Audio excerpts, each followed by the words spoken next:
Hello, and welcome back to the channel. This is your host, the Man in the Iron Man mask here, and we are doing an action figure review on the G.I.Joe Classified Series Dusty action figure. Here are some legalese at the bottom of the box. If you want to pause and read it, you can do so right now. You might need to zoom in just so you can see the words because, yeah. Here's the side of the box showing some artwork detailing Dusty in his element, the desert. And the back of the box, as always, is pretty cool, showing all the characters that they're working on or have worked on in the past. This box is pretty cool. Here's some legalese down at the bottom. If you want to pause and read that, go ahead and do so. Let's see, there's the other side of the box. Dusty is number 49 in the series. I don't know how many I have currently. Well, maybe we'll go over that. Again, number 49. And that's it. So let's see what he looks like outside of the packaging. There he is, Dusty, outside of the packaging. He looks kind of like Duke. Honestly, I've always thought he looked like Duke, just like a younger version. In the cartoon, he looked exactly like Duke, just a Desert Storm version. Well, here he looks a bit younger, a bit more naive, like he still has a little hope in his eyes. That's kind of crazy. But I always thought he could be like a younger version of Duke if you wanted him to be. He looks pretty cool. So, yeah. Alright, so we're looking at his name patch here. I'm sorry, my camera is not working with me today for whatever reason. I think it's because I have these guys in the background. But anyway, there's his name patch, the American flag, and G.I. Joe, I guess. There's the name and unit. I'm not too sure how these things work in the military, but yeah, there's name and the unit, and yeah, there's the rest of his uniform. This strap back here is going to be difficult, or make it difficult to port his backpack later on, but we'll work on that later. Boots. I don't know, he's looking pretty cool so far. We can go into articulation now while we have him here. Let's see. Yep, there we go. And his head does the whole 360, which is pretty cool. His arms do a whole 360. Arms also go up about that high, so he can go into a T-pose. Just a little bit of butterfly joint there. I like the butterfly joints, they're my favorite part. But it's not really like a pronounced butterfly joint, not like a Spider-Man action figure or something. He's got ab crunch, goes back that far, goes forward that far, back that far. You know, not very much there because the straps are in the way. He has, hold on, there we go, bicep swivel. Turn his arms. He's got wrist articulation there. He's got all this going on here. Yep, I like it. He can kick up about this far. It's pretty far. His knees bend. He's got the double jointed knee, so his legs bend that far. It's pretty cool for a dynamic pose. And he can kick up way past his butt there. He's very flexible. And yeah, he's got boot swivel, ankle pivot, and his feet go down that far. He's got the ankle pivot there to help him out with that, and boot swivel. And he's got thigh swivel. All that good stuff. Oh, and the drop down hips, of course. All that good stuff for posing. Wow, can't talk today. Oh, and he also has waist swivel. Look at that. If you need that. I mean, I don't use it very often, but you never know. One day I might need it. Alright, so you can see he doesn't have all his accessories on here, but we'll get to those in a second. Here's his helmet here. The classic desert helmet. Keep the sun off the back of his neck and cover his head. That doesn't fit as well as I thought it would, but that's okay. Here's his backpack. I don't know if you can see that. It's got all the pouches and all that stuff on there. Standard stuff for G.I. Joe backpack. But no ports for any weapons, which is okay, because he'll be holding his weapons. That's alright. And as I said before, that strap is making it difficult to port the backpack into his back, and the helmet doesn't really help because it's on there loosely. Let's see if we can fix that here. There we go. And the backpack is ported. That wasn't as difficult as I thought it was going to be, but hey, it's more difficult than it needs to be, I'll say that. There's a helmet again, and let's see what else we got here. He comes with, oh, hold on, it's about to fall over. He's already too heavy on the back. It's kind of crazy. He's a lighter figure, so not too crazy, but still.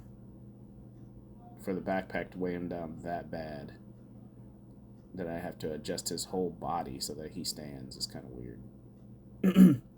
Alright, he's got his goggles here for when he's in, the desert, running around, and in case he needs them for like a storm. He's got these. These go over his helmet. These will not go over his head. These are designed specifically to go over his helmet. There you go. That's looking pretty spiffy, right? I like it so far. Yeah. And then he comes with another pair of goggles. These are for his face. So when he's actually out there in the sandstorm, you can put them on his face. And these are always, I hate this part because it's very difficult to put the goggles over the head. I don't know why, but it is for me. Because I'm scared of breaking stuff, so I don't want to go too far. But anyway, there he is. He looks kind of silly with two pairs of goggles on his head, but you get the idea. It's what he looks like without the helmet and the goggles. That's what he looks like with the helmet and the goggles. You get the idea. Peel those off.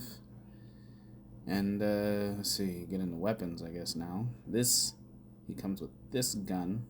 This is a pretty real looking weapon now that I see it. I heard that most of the G.I. Joe weapons are based off of Nerf weapons, so that was pretty cool to learn that. But this one looks like an actual gun, and here's the clip that goes in the back here. I'm about to slip this in. Hold on one second. See the clip there? It's tiny. I really hate these things. I really, really hate these things. I don't know why they thought this was going to be a good idea. I guess they thought, more interactive play. But I hate the clips. I have lost so many of these clips for weapons, and, it just doesn't make any sense to me. I would rather it come like this than have to deal with porting it and losing it possibly. And this is another thing that I hate, knives. Why does every character come with a knife? Come on now. Like, they go in here, but once you get them out, like, I don't ever use the knives. It doesn't make any sense to me.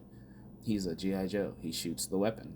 I mean, guess when he runs out of ammunition, yeah, then he has to use his knife, but, I mean, I don't know. The knives are so easy to lose. Knives and gun clips. The easiest thing to lose when you're dealing with a G.I. Joe classified figure, and I hate it. I've lost so many knives. I lost so many gun clips. I wish they would stop, but I guess they're not going to because authenticity. Yeah. Anyway, that's a gripe for another day. So here he is holding the weapon. I got the stand kicked up the wrong way. I apologize for that, all you gun enthusiasts out there. And this is the other reason why I hate the clips, because then you can't put the guns in your G.I. Joe's hand correctly because the clips are in the way and they're constantly falling out. Stupid. Just stupid.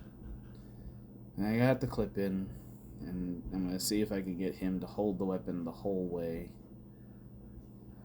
like he should. There he goes. And he is looking spiffy right here. Looks like he's about to do some damage. I'm going to put his helmet back on.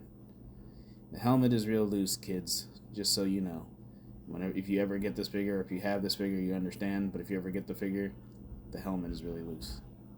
But this is the pose. It looks like he's ready to do some damage. Go out there and find all the hidden desert cobras. Let's do a measurement in size here. Oh, there we go.